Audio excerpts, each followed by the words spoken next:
Hey, everybody, please make sure to go ahead and rate, review, and subscribe. Thanks.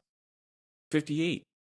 Let's get to Lisa Frankenstein, which is now on demand. It's directed by Zelda Williams, who's pretty new, I think. And it's written by Diablo Cody, who also wrote Juno, Young Adult, Jennifer's Body, and a few others. It stars Catherine Newton, Liza Soberano, Jenna Davis, Luke Sexton, and a few others. And the synopsis is a coming of rage love story about a teenager and her crush who happens to be a corpse. After a set of horrific circumstances bring him back to life, the two embark on a journey to find love, happiness, and a few missing body parts. So I've been a big fan of Diablo Cody since Juno. I love Juno. I love Young Adult, Jennifer's Body, and there's a couple others that she's done that I can't remember offhand, but she, I think, is a very unique voice, and I'm happy that she's still writing original scripts. I think she's very, very original.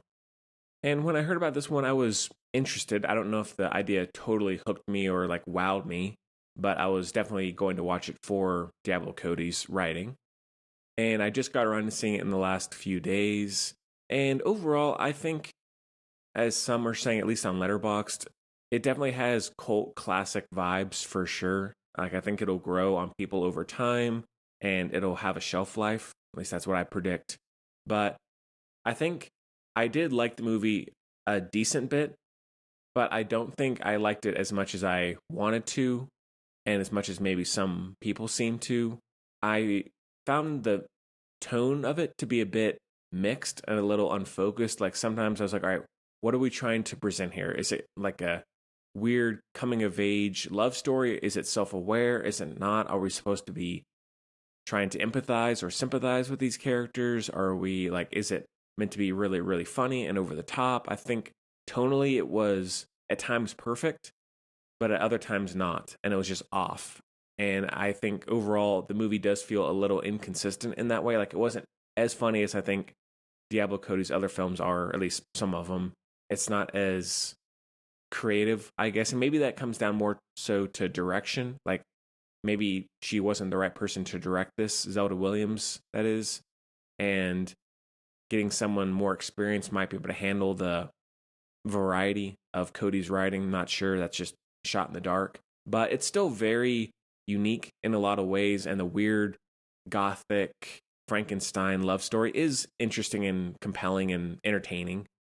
And I think Catherine Newton is excellent in that role, and the physical comedy with the Frankenstein character is very enjoyable. It looks really good. The color palette, the neon lighting, the costumes of Catherine Newton, who sort of turns into a sort of modern version of Winona Ryder's character from Beetlejuice, that kind of thing. And Diablo Cody pretty much always writes about high school outcasts. Like Juno gets pregnant, Jennifer's Body, she becomes vampire. Young Adult even is about Charlize Theron's character writing about high school.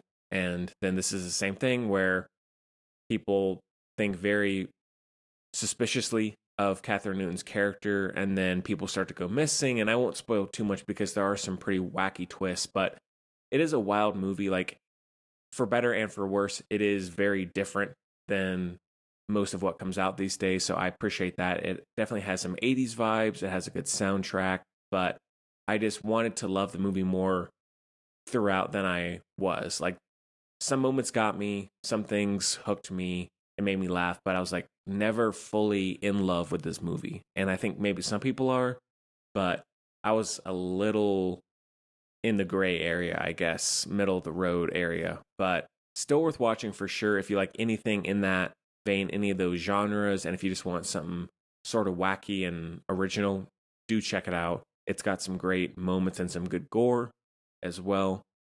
And I'm hoping Diablo Cody continues to write because I love her scripts. So that one is a 3.5 out of 5.